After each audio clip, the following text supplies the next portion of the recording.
All right, 22 past the hour now, and the 2026 Winter Olympics are just a few weeks away, and Team USA preparing to compete in the Milano Cortina. One of the coaches guiding these athletes, U.S. Army soldier Lieutenant Colonel Chris Fote, a three-time Olympian, 2018 silver medalist, and now head coach of the Team USA bobsled.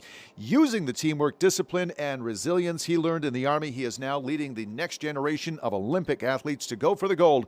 Welcome to the show, sir. Hey, good morning, and thanks for having me on today. You got it.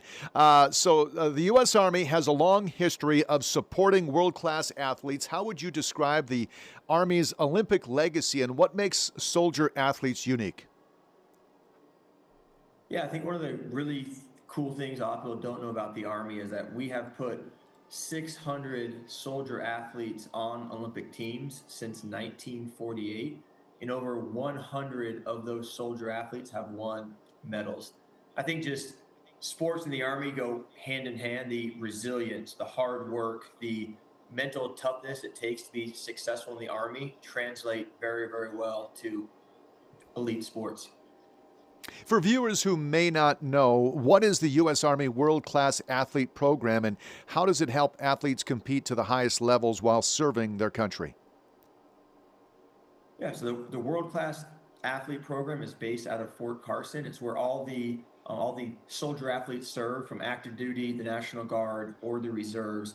But they give you access to the best sports med, the best nutritionists, the best resources that you need to be, to be successful.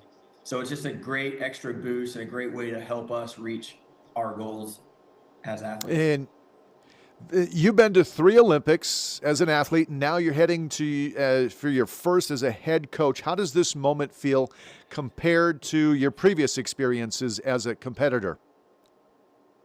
To be honest, I'm almost more nervous going as a coach because when I was competing, I could had more control over Mm-hmm. the outcome. Now, as a coach, we've built a great culture. We have some great athletes, and so we're very excited about the results that we think we will have. But it's definitely a different role going from being a competitor to now the coach. What drew you to bobsledding, and how did your Army career shape the path that led you to here? Yeah, so I was in the Army's ROTC program to help pay for school, and I was also a college track athlete. So, based off of my track times, I got invited to compete in a combine in Lake Placid, New York, and I found out about this great program where I could serve in the Army, but also keep competing in sports. So I completed all my military training, joined the World Class Athlete Program, and going into 2010, made my first Olympics. Once those Olympics were over, about 3 months later, I deployed for a year to Iraq.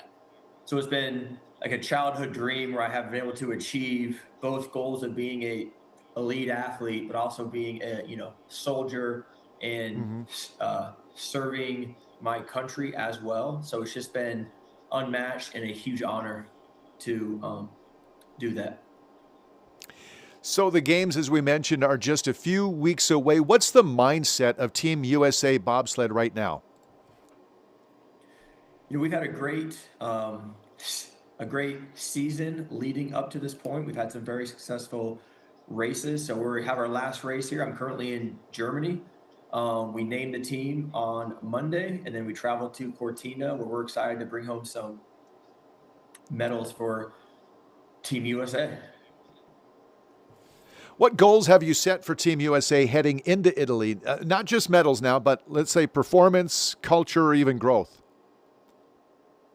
Yeah, I think that's one of the things I bring to the table as a soldier athlete and now a coach is bringing the lessons I learned about leading soldiers in high pressure situations. And so the goal is the athletes will perform to the best that they can. I mean, they've been training hard for 4 years. They've been sliding. They've been learning. They put in a ton of work to get where they are. So as long as they perform their best, I have no doubt that we will have, success there. Lieutenant Colonel Chris Fote, what is harder, basic training or Olympic training? Both things present their challenges. In the Army, the thing that I always struggled with was doing cardio. We like to do a lot of ruck marching, a lot of long distance runs. Bobsled, probably one of the hardest things is just being out in the cold all the time. Everywhere we go is on ice, and it's always cold weather. You don't have to tell me, brother, about being cold. I live in North Dakota, so I know all about it. All right, You where understand can for sure then. yes, where can our audience go for more information to follow along with Team USA Bobsled? Yeah, if you go to goarmy.com, you can follow all the soldier athletes that will be competing as part of Team USA. Fantastic, sir. Thank you for your service. Good luck to you. Go for the gold, and we're rooting for you, Team USA. Thank you, sir. Go Team USA. Thank you. You got it. Good luck. All right, 28 minutes now past the hour. We'll take a quick break here at the news desk. We'll be right back on KFYR Plus.